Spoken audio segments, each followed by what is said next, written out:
नमस्कार शेतकरी मित्रांनो, आपल्या कृषी यशस्वी या यूट्यूब चॅनलमध्ये तुमचे सगळ्यांचं स्वागत आहे. मित्रांनो, शेतकरी कर्जमाफी संदर्भात एक खूप महत्त्वाचं अपडेट आलेलं आहे आणि तेच अपडेट आपण या व्हिडिओमध्ये बघणार आहेत. सो व्हिडिओ शेवटपर्यंत बघा.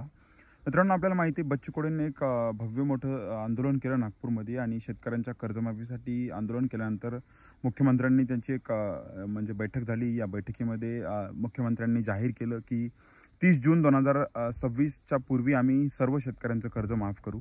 तर मित्रांनो, जे राज्यस्तरीय बँकर्स कमिटी असते त्या बँकर्स कमिटीला म्हणजे मुख्यमंत्र्यांचे जे सचिव असतात, आर्थिक सल्लागार असतात, त्यांना एक पत्र पाठवलेले आणि त्यांना या पत्रामध्ये स्पष्ट बँकांना आदेश दिलेले आहेत की बाबा जेवढे काही शेतकऱ्यांवरचं जे कर्ज आहे ते कर्ज किती आहे त्यावरचा सगळा डेटा जो आहे पूर्ण तो सगळा डेटा हा आता डेटा मागवण्यात आलेला आहे. आपल्याला माहिती आहे की हा डेटा घेतला जातो आणि नंतर मग अर्थसंकल्पात याची तरतूद केली जाते. मित्रांनो, हे जे म्हणजे पत्र आहे मी तुम्हाला या माझ्या स्क्रीनवर दाखवतोय, तुम्ही बघू शकता. तर मित्रांनो, तुम्ही या पत्रामध्ये बघू शकता 13 तारखेचं पत्र हे बँकर्स कमिटी जे असते त्या बँकर्स कमिटीला हे पत्र लिहिण्यात आलेले.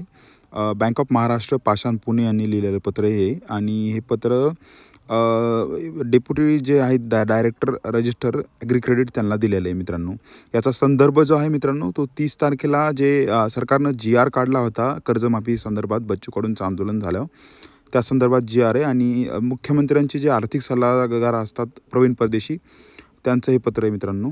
सो ह्या पत्रामध्ये स्पष्ट दिलेलं आहे की शेतकऱ्यांवरील जो कर्जाचा बोजा आहे तो कमी करण्याबाबत अशी माहिती आहे यामध्ये. सो मित्रांनो, या पत्रात तुम्ही बघितलं असेल त्यांची स्वाक्षरी आहे, ईमेल ID आहे आणि दीपक तावरे हे जे प्रमुख आहेत त्यांनी हे पत्र लिहिलेलं आहे.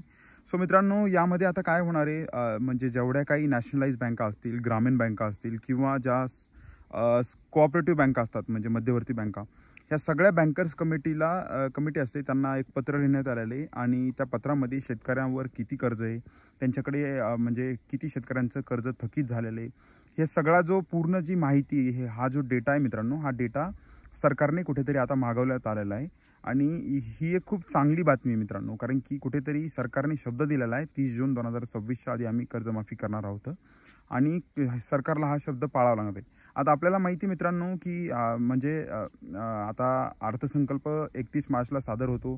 त्यामध्ये निधीची तरतूद करावी लागते. त्याआधी मग पूर्ण डेटा आला पाहिजे, पैसे किती लागणार आहेत, काय आहेत.